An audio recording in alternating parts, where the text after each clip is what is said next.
Hello and welcome. You're watching FYI. For your information, I'm Gargi Rawat. Today we're taking a look at the pros and cons of opening up schools, reopening schools physically for all the students.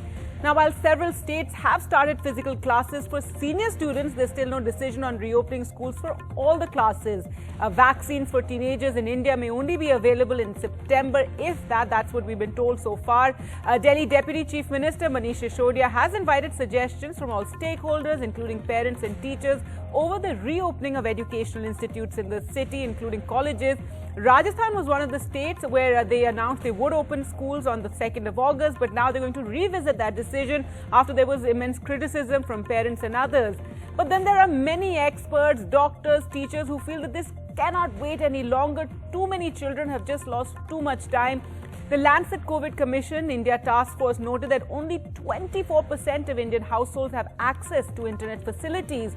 UNICEF and UNESCO have called for the reopening of schools, saying it has been 18 months since the COVID outbreak started and education for millions of children is still disrupted. Remember, we have to think about, we know about the city students, but we have to think about students in rural parts of the country as well. And UNICEF and UNESCO have said that we cannot wait for cases to go to zero before we reopen schools. But there's also the fear of the third wave of the pandemic that's looming in our minds. Well, to talk more about this, about all the pros and cons and whether we should go ahead and open schools, we're joined by Dr. Amit Gupta, pediatrician and neonatologist at John Radcliffe Hospital, Oxford. Thank you so much for joining us. Dr. S. Senthil Kumar, consultant pediatric intensive care unit, Meenakshi Mission Hospital and Research Center. We have Sundarathai Lazarus, a principal Union Christian Matriculation Higher Secondary School, Chennai, and Shavita Sharma, a co-managing director, Central Square Foundation. Thank you so much all for joining us, and I'd like to start with you, Dr. Gupta. If you could, share with us what has the experience been in England with regard to schools. I think the schools are slowly reopening, and we've just broken up for the summer vacation, but the idea is to expect a rise in number of COVID positivity in schools. Now, we've got to remember that the impact of the virus on children is still very mild. So children usually do not become severely unwell, or usually they're not admitted in hospital.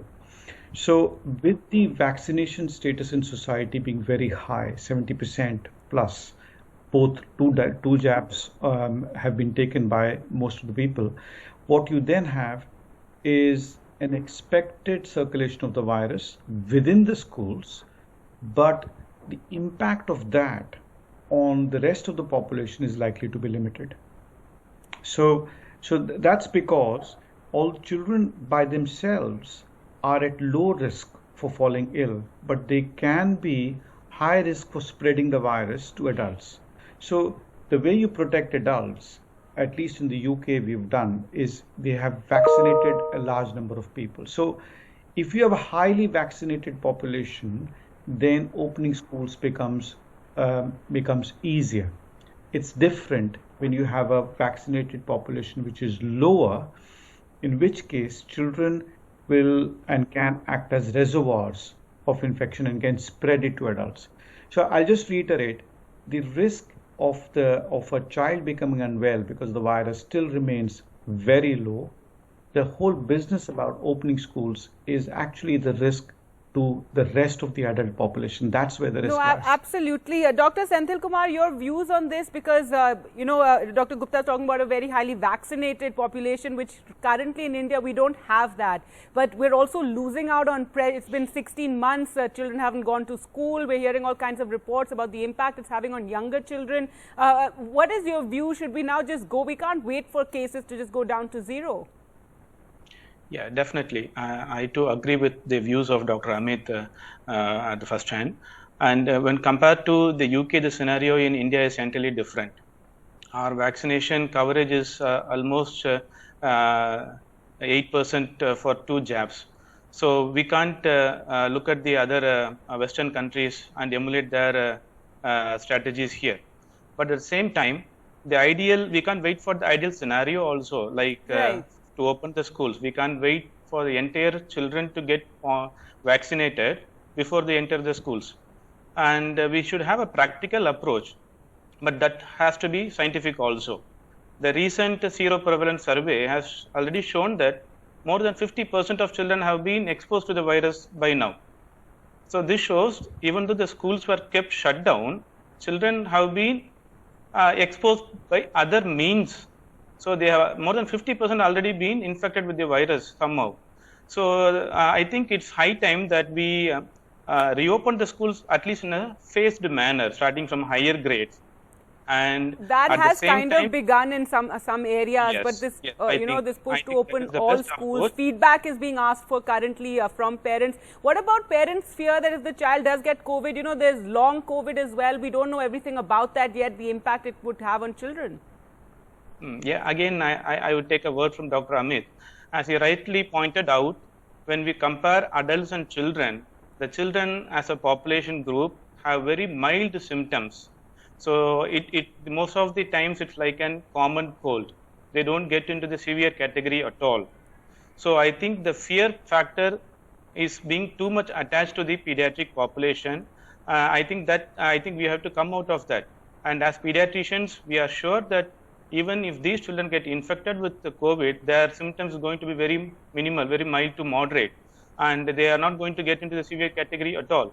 So I think the parents and the social media should not attach too much importance or too much emotional aspect into this reopening of schools. All right, and even the media as such. Ms. Lazarus, if you could, you must be having these conversations, you must be talking to parents. So what has your experience been like? I think this talk about this third wave has created a sort of impact on many of the parents. So although they want to send their children back to school, because both the schools, the teaching community and the parents are of the view that children have lost out a year on their academics, on their education. There we are all on the same page. But when we talk about sending the children to school, there is that fear, that the talk about that third wave.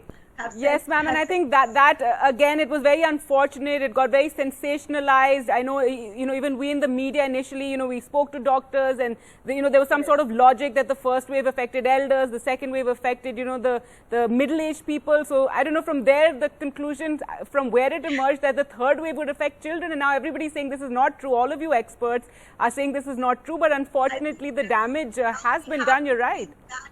That mindset into the parents, saying our children are not going to be affected, and encourage them to send their children to school.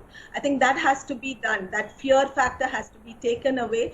And once that is done, I'm sure the parents will get ready to send their children to school. All right, Shavita Sharma, this is, we've just lost out so much precious time for our children. There's a study by the Azim Premji University that estimates 92% of children in classes 2 to 6 have lost their language skills. That's what the study says, and that 82% have lost math skills. The damage has been immense. No, absolutely true. I think what we haven't realized, because like you also pointed out, most conversation starts with higher classes.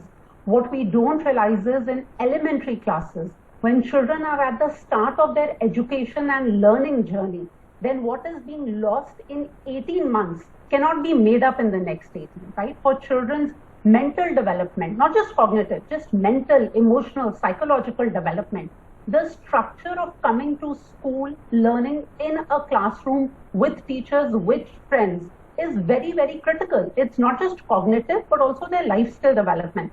And what I want to draw attention to, again, right, on the medical fraternity, we already have experts telling us that we have to, of course, adult vaccination is critical. Ensuring our teaching and non-teaching staff in school is double vaccinated is critical. That's medical protocols. Right. Second, I think Gargi has become psychological. And psychological, in a way, has got sensationalized with the extent of loss that all of us have suffered with wave 2. But what we are not realizing, the perspective I want to bring is, the loss that our children are experiencing on the learning aspect will actually have a generational impact. And it cannot be caught up that, we will open school and we will catch up.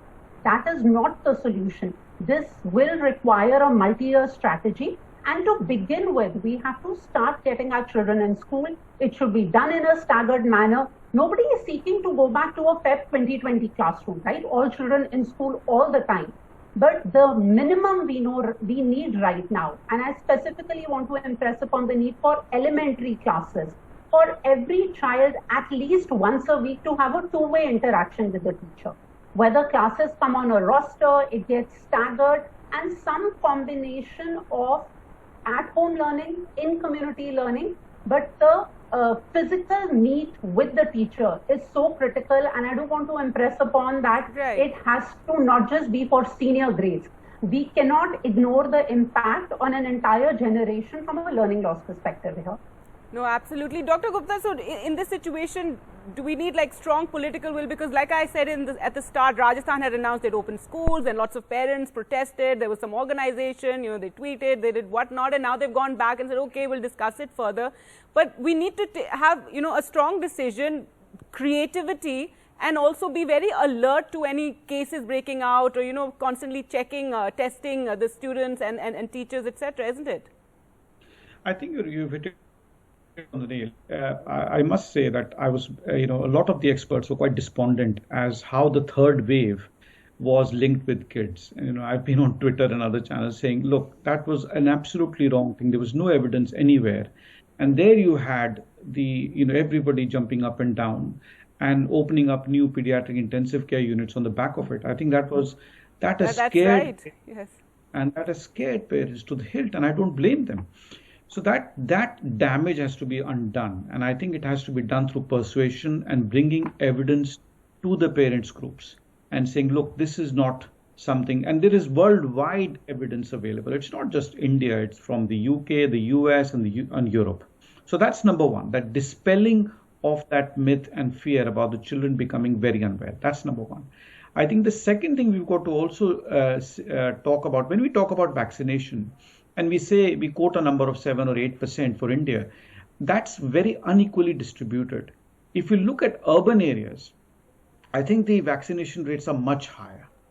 And I think that is also cause for some degree of reassurance. So that's number two. And the third thing is what Dr. Senthil Kumar had pointed out, that the serosurveillance that has come out also says that about 50% of a lot of urban kids have got the vaccination. So right. I think all these three factors are important. You need to have that kind of discussion with the parents, but you might have to push it a little bit. Right. Final word, Ms. Lazarus, your view on this. How can we, get the parents on the side and ensure that schools do start opening in a staggered way? Some creativity, classes, don't have to be completely full every single day. If the media can, publicize the fact that what was spoken about the third wave is actually not the scientific fact, and children are going to be safe.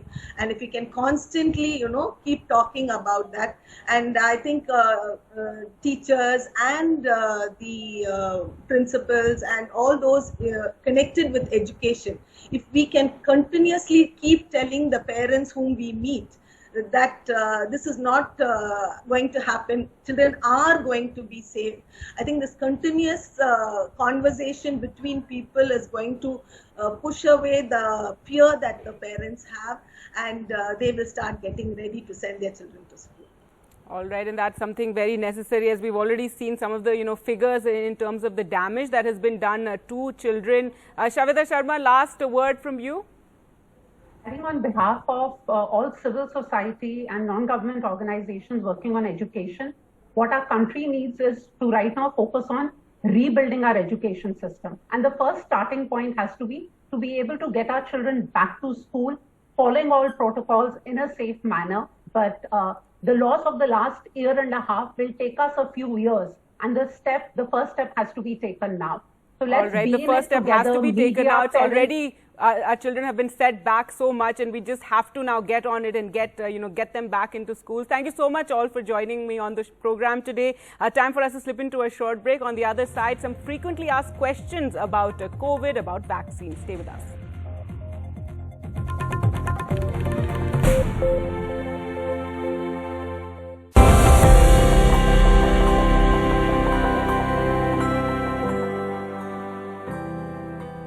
Now for our special campaign, Vaccinate India, in partnership with Google, where we discuss questions that a lot of you have about COVID, about vaccines, questions that you often look up, that you Google. And to answer those questions, we have with us Dr. S. Senthil Kumar, Consultant Pediatric Intensive Care Unit, Meenakshi Mission Hospital and Research Center. Thank you so much, Doctor, for being with us. So one of the questions that people ask a lot, especially now that the vaccine drive is underway, is how long does it take to develop immunity after a COVID vaccine? Usually the COVID vaccine is given in 2 jabs at an interval of around 4 weeks. And from the second jab, after a period of 2 weeks, I think we'll get a good antibody development, which will give a good protection to us. So 2 weeks from the second jab is the ideal time where we get a full protection from the virus. All right, Doctor, then people also ask about what about breakthrough infections? Why does that happen? So if you can explain how, this immunity is just protection. It doesn't mean you're 100% protected. Yeah. So the vaccines are derived based on certain proteins and minute particles, to be specific. So this may not offer the entire protection from getting infected. So even though the people are getting vaccinated, there's a small population who might still get the virus. But one aspect is very sure, proved beyond doubt, is that even though they get the infection, the severity rate and the complication rate has been very, very minimal. So that point has to be taken into consideration. And even though a small proportion of population may still get the infection, but the severity rate has come down drastically. That's what we have learned in the last 2 seasons. Right. And what about testing for antibodies? This is something that a lot of people have gotten into, that they constantly get themselves tested and they get anxious if they find their antibodies are falling. No, that's a very wrong concept. Testing for antibody to make sure whether you have been fully protected doesn't give you a valid or an assurance that the vaccine has in fact worked. So even though your antibody values might differ, maybe some may have a low antibody titer, some might have a high titer, some may even not have a detectable titer also, but that doesn't mean that you are not protected. So a 2 jab of vaccine gives you assurance that you have been protected. Don't look at the COVID antibody titers at all, and it is not being recommended by any scientific committee or the associations. All right. Another question that people often look up is about the mRNA vaccines and how do these work and why they're considered better and how come they have an efficacy of over 95%? That's what I said in the initial question. Is there are different ways of preparing these vaccines. Some are mRNA based, some are DNA based, and these mRNA based look at the spike protein. Some look at the other proteins present in the virus nucleocapsid. So these are different methods of producing the vaccine. Apart from that, the efficacy doesn't change much between these vaccines, because once a vaccine has been approved, it has been shown that it is being effective. So it's not. It's high time that we stop looking at these percentage things and make sure that we go off the hesitancy and take our vaccines as quick as possible. Right. In fact, because there's been talk of Moderna coming to India and possibly Pfizer as well. Some people are even holding out, waiting that we want to wait for those vaccines. What would you say to that? No, I think that may not be the right approach. So whatever vaccine is available at your neighborhood is the best and the ideal vaccine for you. So don't waste your time looking for the better. The better and the best never happens. So you have to keep on looking for the other options.